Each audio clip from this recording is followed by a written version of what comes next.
La preparación del actor, de Konstantin Stanislavski. Capítulo 6. Relajación de los músculos. 1. Cuando el director entró en la clase nos llamó a María, a Vania y a mí para representar la escena de los billetes que se queman. Subimos al escenario y comenzamos. Al principio las cosas fueron bien, pero cuando llegamos a la parte trágica sentí que dentro mío algo vacilaba. Y entonces, para ayudarme con algo exterior a mí, apreté con todas mis fuerzas un objeto que sentí bajo mi mano. De pronto, algo se quebró, al tiempo que sentía un dolor agudo y que un cálido líquido humedecía mi mano. No estoy seguro de cuándo me desmayé. Recuerdo una serie de ruidos confusos. Luego sentí aumentar mi debilidad, el vértigo, y por fin caí desvanecido. Mi infortunado accidente me había dañado una arteria y la hemorragia subsiguiente me obligó a guardar cama varios días. Llevó al director a hacer un cambio en su plan de estudios y adelantarse en parte al programa de nuestra ejercitación física. Paul me dio un resumen de sus observaciones. Torstov dijo: «Será necesario interrumpir el desarrollo estricto de nuestro programa para explicarles algo que está más adelante en el orden usual, un punto importante al que llamamos liberación de nuestros músculos. El momento natural en que debía explicarles esto hubiera sido al llegar a la parte externa de nuestro aprendizaje, pero la situación de Costia nos obliga a tratarlo ahora. No pueden, al principio de la labor, tener ningún concepto del mal que resulta de los espasmos musculares y de la contracción física. Cuando tal cosa ocurre en las cuerdas vocales de una persona que naturalmente posee buenos tonos, se vuelve ronca, al punto de que a veces pierde la voz. Si tal contracción atara las piernas, el actor camina como un paralítico. Si en las manos, éstas se entumecen y accionan como garras. La misma clase de espasmo puede atacar la espina dorsal, el cuello o los hombros. En todos los casos, dejan tullido al actor y le impiden actuar.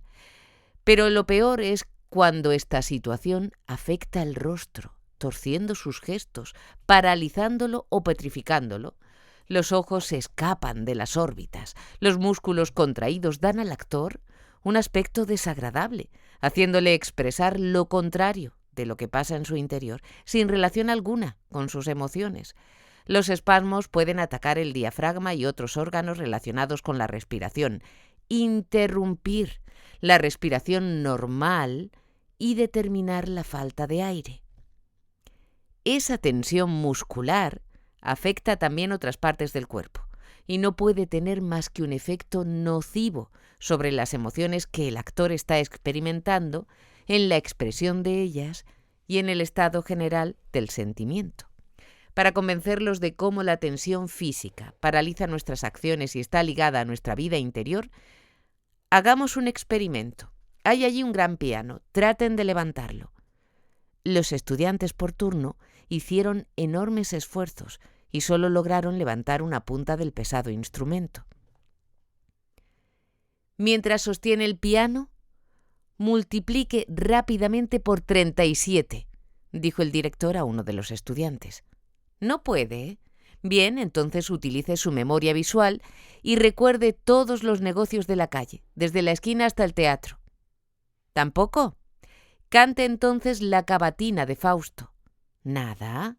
Bien, trate de recordar el gusto de un plato de riñones guisados, o el tacto del terciopelo de seda, o el olor de algo que se quema. Para obedecer las órdenes, el estudiante soltó la punta del piano que sostenía con gran esfuerzo.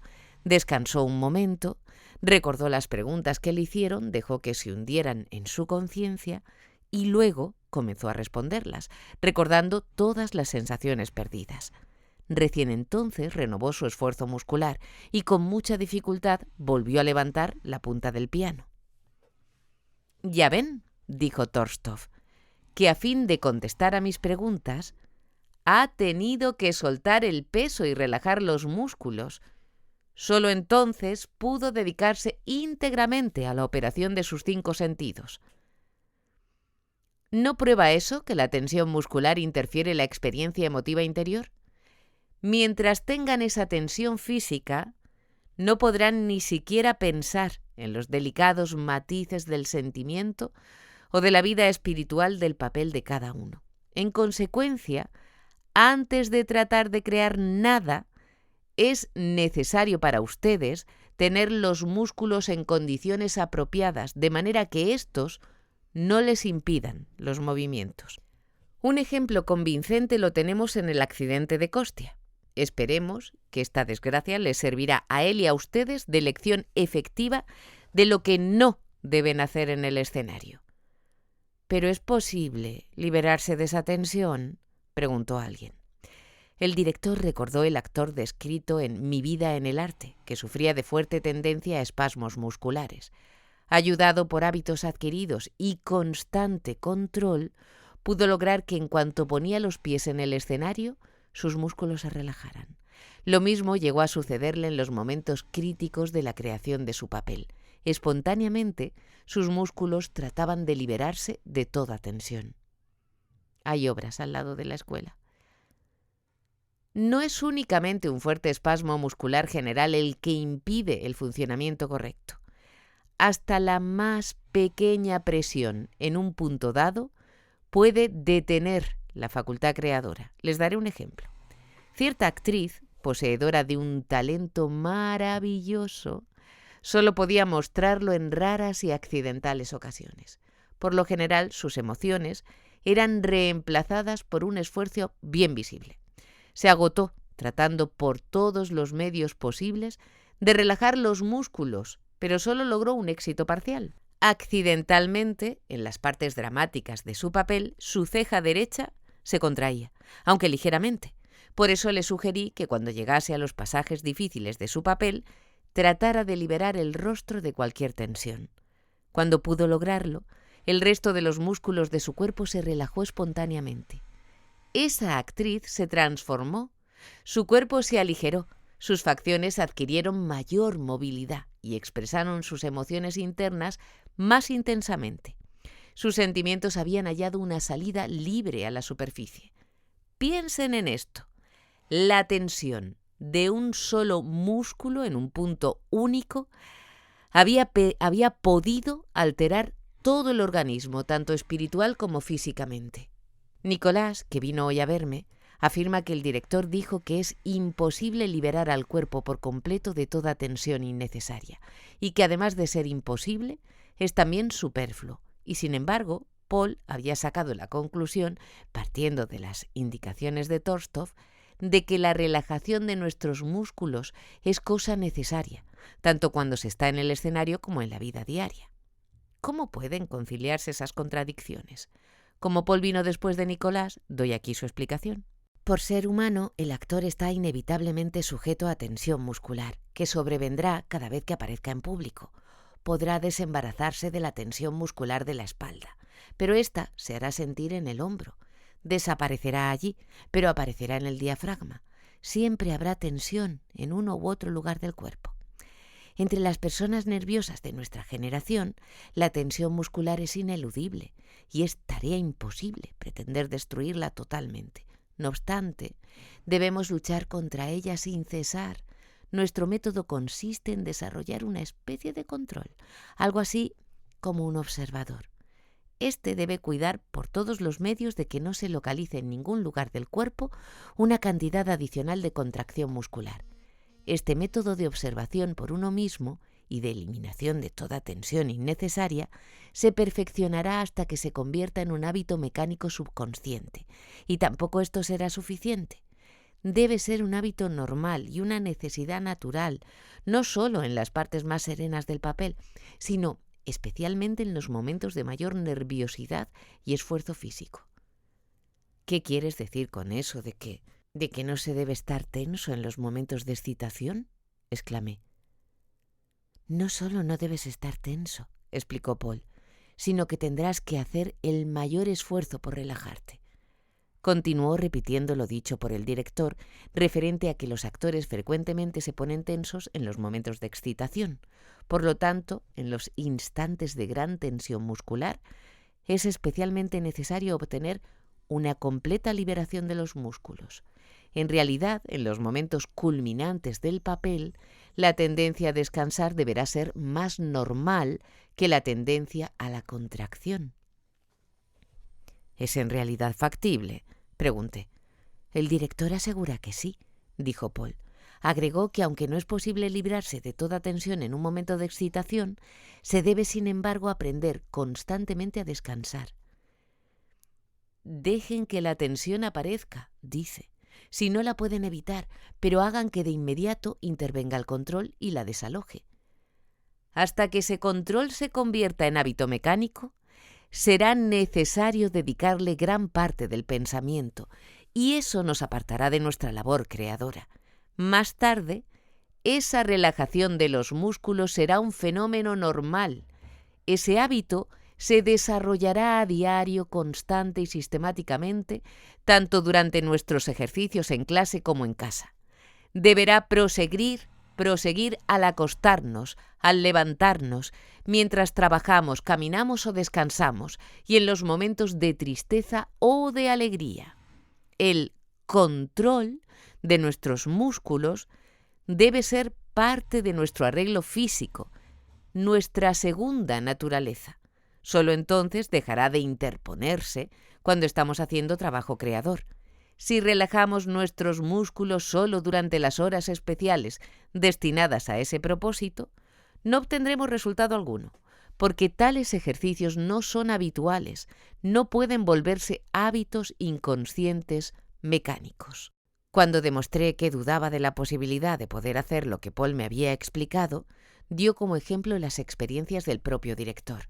Parece que en sus primeros años de actividad artística, la tensión muscular se desarrolló en él casi hasta el punto de producir el entumecimiento de la parte afectada.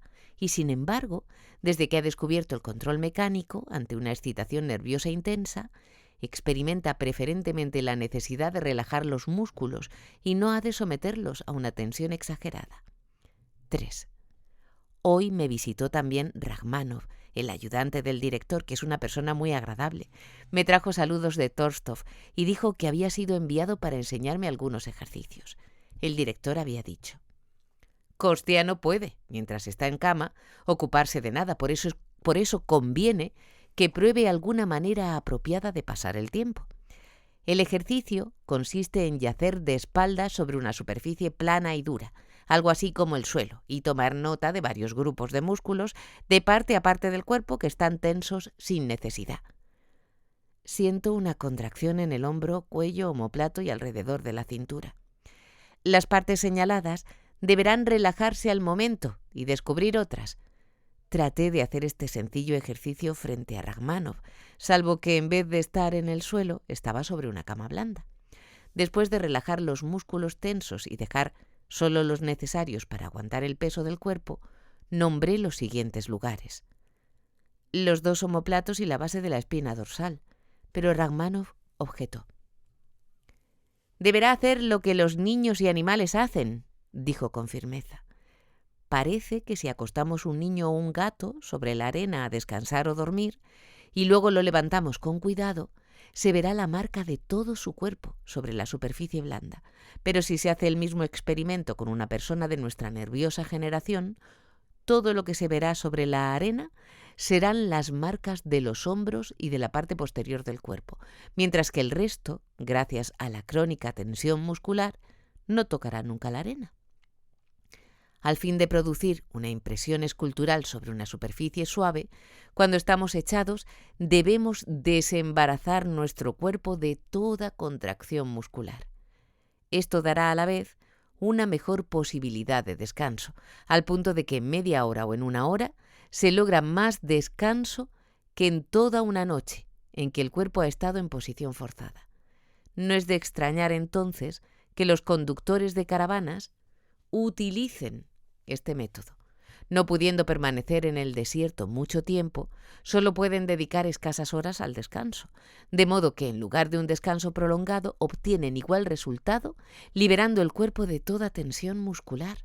El ayudante del director hace uso constante de este sistema en los breves lapsos de descanso a que sus ocupaciones diarias le permiten. Después de 10 minutos de reposo, hecho de esta manera, se siente como nuevo, y sin ello no le sería posible cumplir todas las obligaciones que recaen sobre él. Tan pronto salió Rachmaninoff, hallé al gato de casa y lo acosté sobre uno de los almohadones de mi sofá. Al cabo de un momento había dejado la huella completa y perfecta de su cuerpo. Decidí aprender de él a descansar. El director dice: el actor, al igual que el niño, debe aprender cada cosa desde el principio, a mirar, a caminar, a hablar, etc. Todos sabemos cómo hacer estas cosas en la vida común, pero desgraciadamente la gran mayoría lo hacemos mal. Una de las razones es que cualquier defecto es mucho más visible al resplandor de las candilejas, y la otra es que el escenario ejerce mala influencia en el estado general del actor. Evidentemente, estas palabras de Tolstói se aplican también al momento de estar acostados. Por eso ahora me recuesto en el sofá con el gato, lo observo cómo duerme y trato de imitarlo. No es cosa fácil yacer de manera que ningún músculo esté tenso y que todas las partes del cuerpo toquen la superficie. No puedo decir que sea difícil notar este o aquel músculo contraído y que el relajarlo sea una destreza tan notable. Pero la dificultad está en que tan pronto se libra uno de un músculo tenso, enseguida aparece otro y un tercero y así sucesivamente. Por un momento logré librarme de la tensión en la espalda y en el cuello y no puedo decir que de esto hubiera resultado ninguna sensación de vigor renovado, pero me di cuenta de cómo sin saberlo estamos permanentemente sujetos a una tensión superflua y perjudicial. Y cuando se piensa en la traicionera contracción de la ceja de aquella actriz, se empieza a temer seriamente a la tensión física. Mi mayor dificultad parece ser la de que me confundo entre la variedad de las sensaciones musculares. Esto duplica el número de puntos de tensión y aumenta también la intensidad de cada uno de ellos. Termino sin saber dónde tengo la cabeza y las manos. ¡Qué cansado estoy de los ejercicios de hoy! No se consigue descanso alguno con esta manera de descansar. 4. Leopoldo vino a casa y me relató todo lo que hicieron. Rachmaninoff, siguiendo las órdenes del director, tuvo a los estudiantes echados en el suelo e inmóviles. Luego les hizo tomar varias posiciones, horizontal y verticalmente sentados, a medio incorporarse, de pie, de rodillas, de cuclillas, solos, en grupos, con sillas, con una mesa o con cualquier otro mueble. En cada posición debían advertir los músculos tensos y nombrarlos. Evidentemente, algunos de los músculos estarían tensos en todas las posturas, pero solo se permitía permanecer contraídos a los relacionados directamente con el ejercicio y a ningún otro cercano a ellos. Debe recordarse también que hay varios tipos de tensión. Un músculo necesario a la posición dada puede estar contraído, pero solo en la proporción que esa posición requiera. Todos esos ejercicios obligan a una intensa represión de parte del control. No es tan sencillo como parece. Requiere, en primer lugar, un poder de atención bien ejercitado, capaz de rápida adaptación y de distinguir entre varias sensaciones físicas. No es fácil saber, en una postura complicada, qué músculo debe contraerse y cuál no. Tan pronto como se fue Leo, volví al gato. Cualquier postura que invente para él resulta indiferente, tanto si lo pongo cabeza abajo como si lo acuesto de costado o de lomo. Se cuelga sucesivamente de cada una de sus garras y luego de las 4 a la vez. Es fácil ver que en cada una de las posturas se pliega por un segundo como un resorte y enseguida con facilidad extraordinaria acomoda sus músculos, relaja los que no necesita y mantiene tensos los que utiliza. ¡Qué asombrosa adaptabilidad! Mientras el gato me ofrecía esta lección, apareció nada menos que Grisha. No era en modo alguno la misma persona que discutía siempre con el director, sino que estuvo sumamente interesante en su relato sobre las clases. Al hablar acerca de la relajación de los músculos y de la tensión necesaria para mantener una posición, Tolstói contó una experiencia de su propia vida. En Roma, en una casa particular, había tenido la oportunidad de ver una exhibición para probar el equilibrio de parte de una dama americana que se interesaba por la restauración de esculturas antiguas. Reuniendo los pedazos y uniéndolos, trataba de reconstruir la postura original de la estatua. Para ese trabajo, se obligaba a hacer un estudio completo del peso en el cuerpo humano y a averiguar, por medio de experimentos con su propio cuerpo, el centro de gravedad para cualquier postura. De este modo, había adquirido una notable aptitud para determinar los centros que establecen el equilibrio. Aquella noche, los invitados la habían colocado en posiciones al parecer imposibles de conservar, pero en todos los casos había mostrado su extraordinaria capacidad de mantener el equilibrio. Esa señora, además, era capaz de tumbar a un hombre más bien corpulento con solo 2 dedos, cosa que también aprendiera en el estudio de los centros de gravedad. Podía sin dificultad hallar los lugares que amenazaban el equilibrio de su contendiente y vencerlo sin esfuerzo alguno, vulnerando precisamente aquellos puntos. Torstov no aprendió el secreto de su arte, pero al verlo comprendió la importancia de los centros de gravedad, vio hasta qué punto de agilidad y flexibilidad puede ejercitarse el cuerpo humano y comprendió que en ese trabajo los músculos hacen lo que el sentido del equilibrio les exige. 5. Hoy vino Leo a contarme los progresos del ejercicio. Parece que algo importante se ha agregado al programa. El director insistió en que cada postura, sea acostada o de pie o cualquier otra, debe estar sujeta no solo al control de la observación propia, sino que debe basarse en alguna idea imaginaria acrecentada por las circunstancias dadas. Cuando se logra, deja de ser una mera postura y se convierte en acción. Supongan que levanto mis manos sobre mi cabeza y me digo, si estuviera de pie de esta manera y encima mío, en una rama alta, colgara un durazno, ¿qué haría para alcanzarlo? Basta creer en esta ficción y de inmediato una postura sin vida se convierte en un acto real y animado, con un verdadero objetivo, alcanzar el durazno. Sienten la realidad de este acto, la intención y la subconsciencia vendrá en su ayuda. Desaparecerá entonces la tensión superflua, los músculos necesarios entrarán en acción y todo sucederá sin que intervenga técnica consciente alguna. No debe haber nunca en el escenario postura alguna que carezca de fundamento. En el verdadero arte creador o en cualquier otro arte serio, no hay lugar para el convencionalismo teatral. Si fuera necesario utilizar alguna postura convencional, debe dársele algún fundamento, de modo que pueda servir a alguna íntima intención. Continuó Leo explicando ciertos ejercicios y procediendo a su demostración. Era gracioso ver su gruesa figura echada sobre mi diván en la primera postura que encontró. La mitad de su cuerpo colgaba fuera del borde. La cara casi tocaba el suelo y proyectaba un brazo extendido hacia adelante. Se veía que no estaba muy cómodo y que no sabía qué músculo contraer y cuál relajar. De pronto exclamó: «Ahí va una mosca enorme. Mírame cómo la cazo». Se estiró hacia un punto imaginario para aplastar al insecto y de inmediato todas las partes de su cuerpo, todos los músculos, tomaron su verdadera posición y trabajaron como debían. Su postura tenía una razón. La naturaleza gobierna un organismo vivo mejor que nuestra técnica mejor informada. Los ejercicios que utilizó el director hoy tenían el propósito de que los estudiantes comprendieran que en el escenario, en cada postura o posición del cuerpo, hay 3 momentos. Primero, tensión superflua, que necesariamente se presenta a cada nueva postura y ante la excitación de hacerlo en público. Segundo, la relajación mecánica de esa tensión superflua bajo la dirección del control.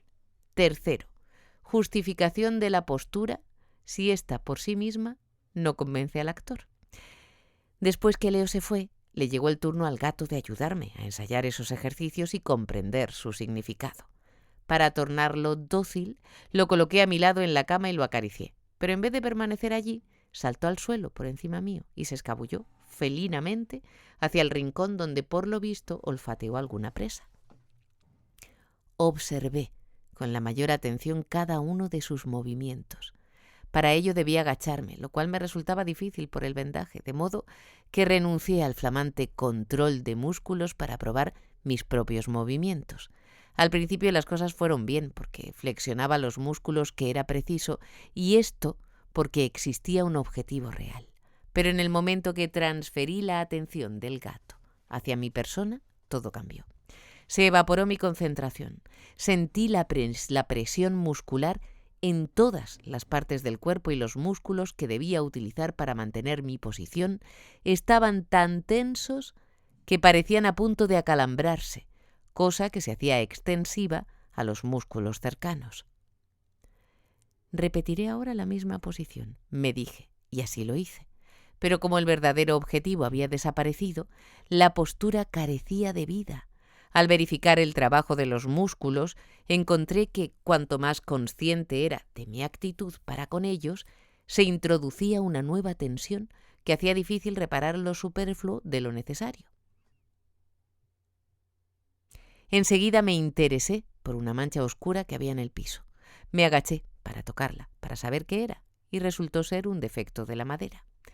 Al hacer el movimiento, todos mis músculos obraron natural y correctamente, lo que me llevó a la conclusión de que un objetivo vivo y una acción verdadera pueden ser reales o imaginarios, pero deben estar apropiadamente fundados en circunstancias dadas en las que el actor pueda creer de verdad, hacen trabajar a la naturaleza natural e inconscientemente. Y es sólo esta la que puede controlar totalmente nuestros músculos, ponerlos en correcta tensión y relajarlos. 6. Paul me informó que el director pasó hoy de las posturas fijas a los gestos. La lección tuvo lugar en un amplio recinto y los estudiantes fueron alineados como para una inspección. Torstov les ordenó levantar la mano derecha, lo que hicieron como un solo hombre. Les hizo acomodar los brazos lentamente, como los indicadores de cruces, y Rachmanov fue examinando los músculos y haciendo comentarios. No tan derecho, descanse el cuello y la espalda. Todo su brazo está en tensión, y así sucesivamente. El trabajo parecía sencillo y, sin embargo, ninguno de los estudiantes pudo ejecutarlo correctamente. Solo se les exigía hacer el llamado acto aislado, usar solo la serie de músculos que actúan en los movimientos del hombro y no otros, ni el cuello, espalda y en especial ninguno de la región de la cintura. A menudo estos hacen que el cuerpo se desvíe en dirección contraria al brazo en alto para compensar el movimiento. Estos músculos cercanos, que se contraen, hacen recordar las teclas flojas de un piano que al golpear una empujan varias, entorpeciendo el sonido de la nota que se desea. No es sorprendente, por lo tanto, que nuestras acciones no sean claras. Deben serlo como las notas de un instrumento.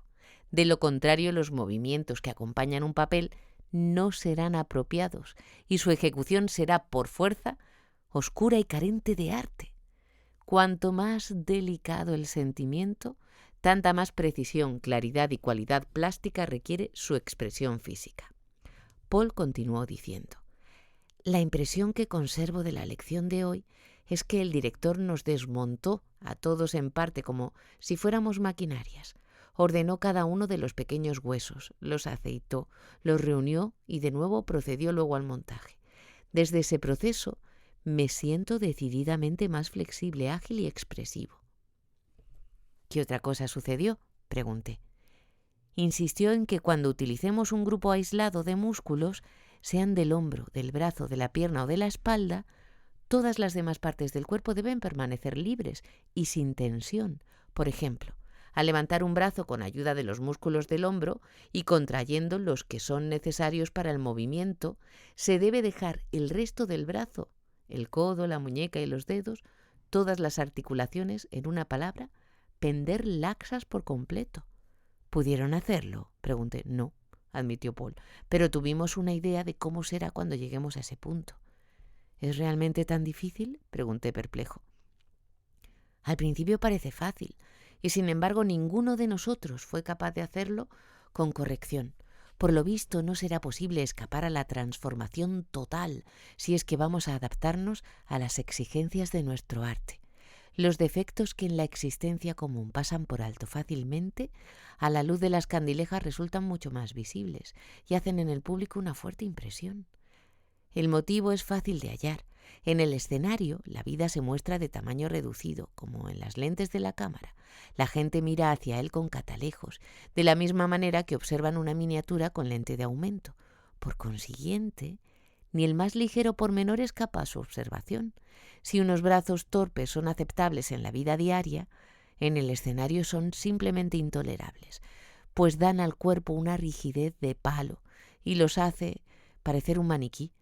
Como consecuencia, surge la impresión de que el alma del actor es tan rígida como sus brazos. Si a esto se agrega una espalda tiesa que solo se dobla en la cintura y en ángulo recto, se tiene la pintura acabada de una estaca. ¿Qué emociones puede reflejar semejante palo? Por lo visto, según Paul, no tuvieron éxito alguno en la lección de hoy, consistente en un simple y único ejercicio: levantar un brazo utilizando los músculos del hombro indispensables para esa acción, como tampoco tuvieron éxito en los ejercicios similares con el codo, la muñeca y las distintas articulaciones de la mano, pues entraba en juego toda la mano. Lo que peor hicieron fue el ejercicio de mover todas las partes del brazo por turno, desde el hombro hasta las puntas de los dedos y desde estos hasta el hombro. Pero era natural. Si no habían logrado éxito con el ejercicio parcial, mal podrían tenerlo con el ejercicio completo, mucho más difícil desde luego. En realidad, Torstov no demostró esos ejercicios con la idea de que los hiciéramos en el acto. Su propósito fue bosquejar el plan de trabajo general que el asistente hará con nosotros en su curso de ejercicio y disciplina. También enseñó ejercicios para hacer con el cuello, en cualquier ángulo, con la espalda, la cintura, piernas, etc. Más tarde vino Leo. Estuvo bastante bien al hacer todos los ejercicios que Paul había descrito, especialmente el de doblar y enderezar la espalda, articulación por articulación, empezando con la de arriba, en la base del cráneo, para bajar después. Tampoco eso es tan sencillo. Solo fui capaz de percibir 3 lugares en los cuales doblé la espalda, y tenemos 24 vértebras. Después que Paul y Leo se fueron, entró el gato. Continué observándole en posturas distintas, poco comunes e indescriptibles. Cuando levanta las zarpas o despliega sus garras, tengo la sensación de que está usando grupos de músculos especialmente adaptados a ese movimiento. Yo no estoy hecho de esa manera. No puedo ni siquiera mover el 4º dedo por sí solo, porque el 3º y el 5º se mueven al unísono. El desarrollo acabado y la precisión de la técnica del músculo, tal como existen en algunos animales, es para nosotros inalcanzable. Ninguna técnica puede lograr tal perfección en el control muscular. Cuando este gato da un zarpazo a mi dedo, pasa instantáneamente del reposo total al más rápido de los movimientos, y es muy difícil de seguir. Y sin embargo, ¡qué economía de energía! Y con cuánta atención está distribuida. Cuando se prepara para hacer un movimiento, para saltar, por ejemplo, no desperdicia fuerza alguna en contracciones superfluas. Reserva toda su energía para lanzarla en un momento dado hacia el punto en que será necesaria. Por eso sus movimientos son tan seguros, bien definidos y poderosos. Para probarme a mí mismo, comencé a andar con movimientos que querían ser felinos, los mismos que utilicé para representar a Otelo.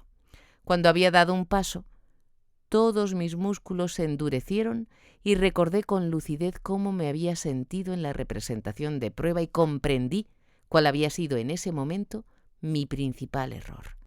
Una persona tullida, que siente la totalidad de su cuerpo en agonía de espasmos musculares, no puede sentir libertad alguna en el escenario, ni puede tener vida propia. Si es difícil hacer una sencilla multiplicación mientras se sostiene un piano, cuánto más imposible debe ser expresar las delicadas emociones de un papel complicado.